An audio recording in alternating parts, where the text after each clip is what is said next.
This is the Faculty Focus Live podcast, sponsored by The Teaching Professor. I'm your host, Tierney King, and I'm here to bring you inspiration, energy, and creative strategies that you can utilize in your everyday teaching.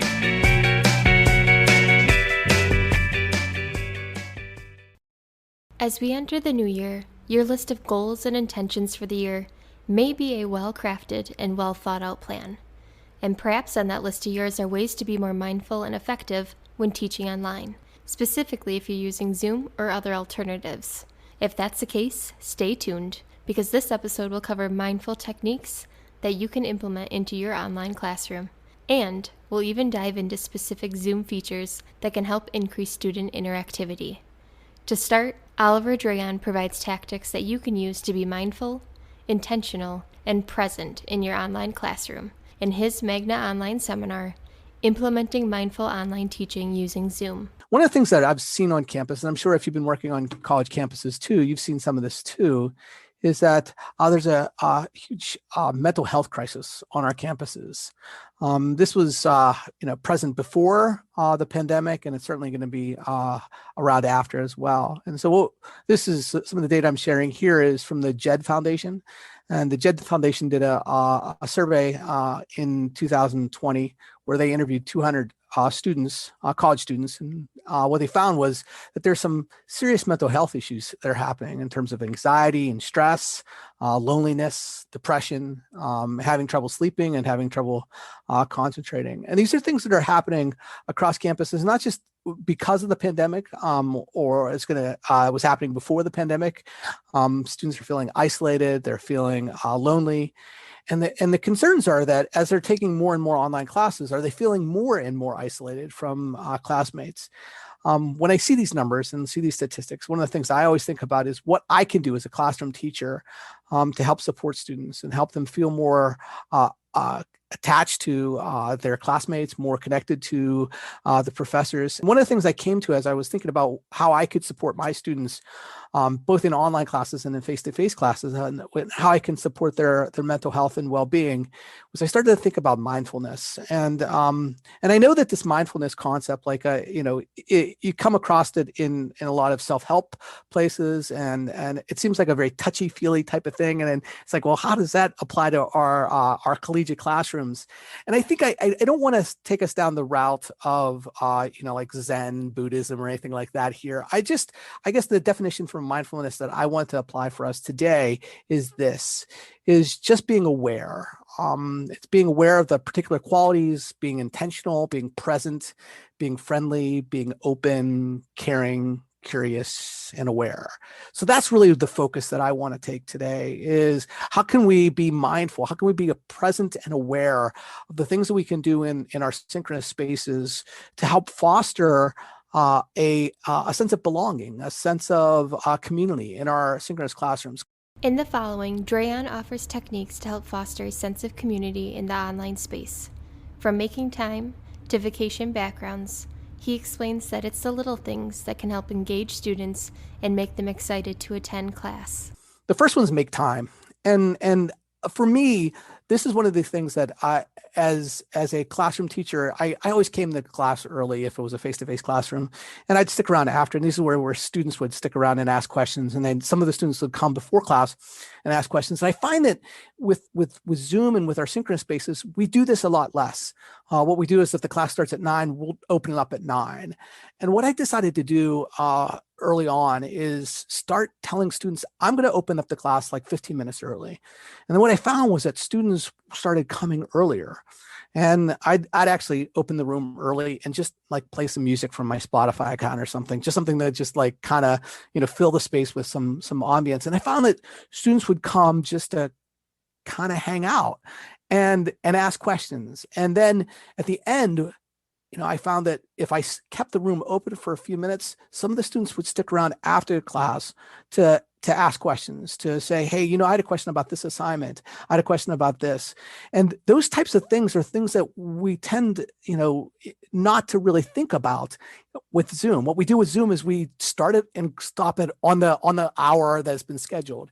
And I think what that does is that, it doesn't leave the opportunities for those sort of like just-in-time conversations that tend to happen in our face-to-face classrooms. Those things where somebody comes in and you see their backpack, or you see that they have a button or a rock band T-shirt or something, and it fosters all sorts of like impromptu conversations that build those connections. What I tried to do was just create these sort of like events. I had a hat day, I had a school spirit day, so everybody wore a school spirit sweatshirt or a school spirit hat, like so to represent the university.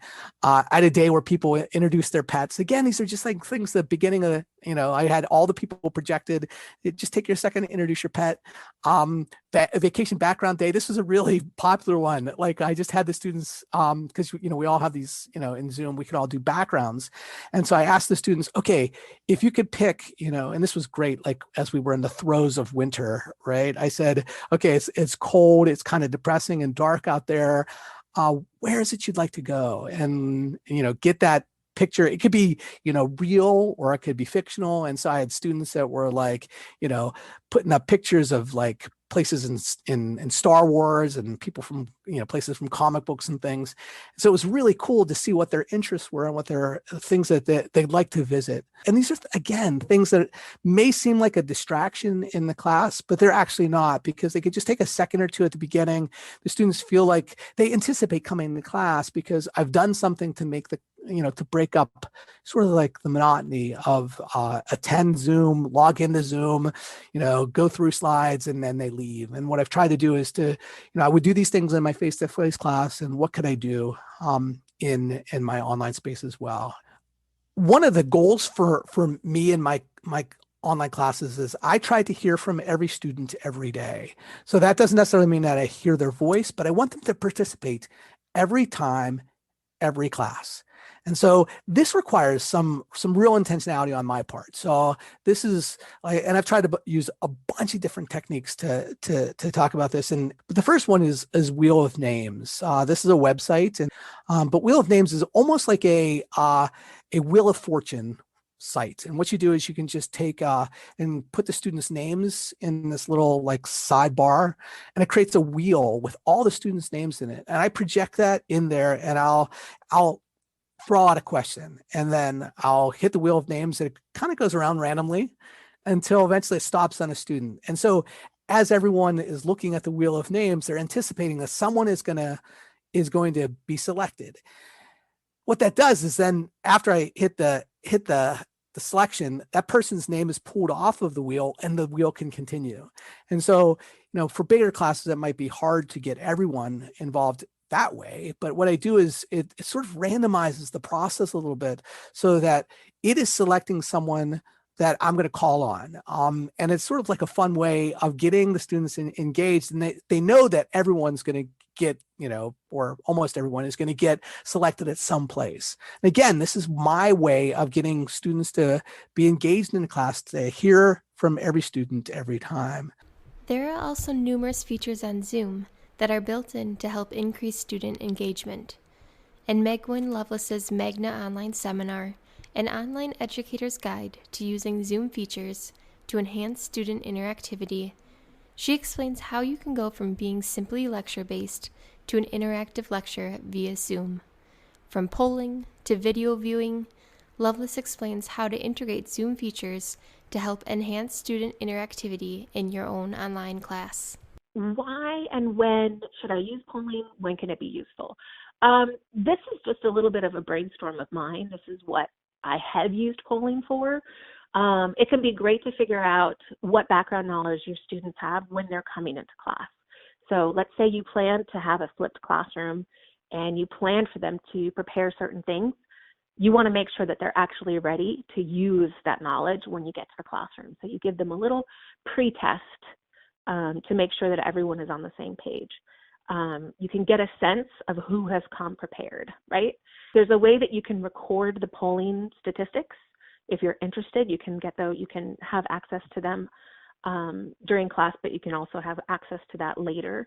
Another interesting thing to do is to have students take a poll as they come into class, and then after you've worked on the material for your class period for however long, quiz them again and just see how the overall scores have improved, right? Particularly as they're seeing their scores improve, it's going to get them a sense of accomplishment and a real positive sense of your class having been fruitful, having been really useful. Polls are also a great way to get some conversations going before you take them out into breakout rooms. Maybe for the poll that we just had up about burgers or spaghetti, maybe I want them to practice having a debate. And one has to be pro-burger and one has to be pro-spaghetti, and they have to really get into it and talk about the pros and cons of both, right? So I can do the poll first, then send them to their breakout rooms, and they sort of have that poll in their heads as something that they can then elaborate on. So you can set up any number of polls, and each of those polls can have any number of questions, and you can then launch them in sequential order, in whichever order you want. Zoom should walk you through that. Right? So when you say you want to do a poll, it'll bring up a window and you'll be able to check which of those polls you want to do. And it will then broadcast all of the questions from that particular poll, right? One of the cool things about polls is you can actually rebroadcast the same poll later in class. In addition to polling, Loveless explains how she uses video viewing and the annotate function to do a number of things to help get students moving and engaged during her lectures. All right, let's go back to share screen. This is what it looks like when you press that button. And I've put a red arrow here just to remind you that you always, always, always want to tell it to share computer sound if you plan on watching any videos or listening to any sound. That means that they're hearing the audio as it comes through your computer, not as it would come through your computer's microphone. There's also a button here to optimize for video viewing. I actually prefer to watch videos at the same time through Zoom with my students. Other people have some trouble just because of internet connectivity. You could do it both ways, right? You could send a hyperlink through the chat, and so students who are having any trouble can access that on their own, and or they could watch with the rest of the class. So you could do that either way. So when you share the screen, you're going to have this option to annotate, right? You have an option to do text, to draw, to stamp. This annotate function is one of the number one ways that I get students engaged, right? Like I said, I really want to see their fingers moving. I want to see them participating using their fingertips. So I'm getting them to write in the chat. I'm getting them to give me thumbs up or clap. And then what I'm getting them to do is to annotate on top of the screen that I'm sharing. So this is what it would look like for the student view. For the student view, they have a green bar at the top of their screen which says you are viewing someone's screen. And next to that is an options bar, and they can come down here to where it says annotate. What I have students do on the annotate function is, you can do any number of things. One of my favorite is just to leave the whiteboard open and to have students brainstorm on that whiteboard. Right now, I'm talking to a bunch of different groups of incoming freshmen who are starting their orientation and have tons of questions about their classes and about New Orleans and about Tulane and about campus. And what I have them do, because they're all very nervous and none of them necessarily want to talk out loud, I have them do anonymous brainstorming on the whiteboard. This is something that you could also do through a site like Padlet, but my preference is to keep it basic, to keep it simple. And one of the reasons that the whiteboard is fun is because the students can change the color, the students can change the size. Some of the students end up drawing instead of just using text. And it's a fun way of getting them to be a little more playful. Overall, whether you're using Zoom or any other platform for your online classes, Loveless expresses the importance of incorporating movement so students learn with both their minds and bodies. My experience with Zoom was actually quite limited before we went online last semester. And everything that I'm presenting to you, I've gotten either through training sessions that I've been to or just trial and error about what has worked in my classroom. One of the things that really stands out about my teaching is this emphasis on kinesthetic learning. So I think it's very important that students learn not just with their minds, but also with their bodies, that really helps to underscore what they're learning is to have them moving around and using their bodies in order to get all of the different points across. Whether you're driving to work or you just need a 15-minute think session, we hope the Faculty Focus Live podcast will inspire your teaching and offer ideas that you can integrate into your own course. For more information on the resources included in this episode, please check out the links provided in the episode description.